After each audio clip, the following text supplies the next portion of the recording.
ভক্তিময়ী এক স্ত্রীলোক বলেন, মা যে সাক্ষাৎ ভগবতী একথা মা যদি নিজে দয়া করে বুঝিয়ে না দেন, তাহলে আমাদের কি সাধ্য যে বুঝি?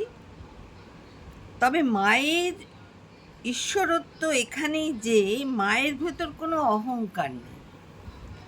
এই যে এত লোক আসছে, এসে ছুটে ছুটে মায়ের পা ধরে প্রণাম করে বলছে, তুমি লক্ষ্মী, তুমি জগদম্বা বলে লুটিয়ে পড়ছে,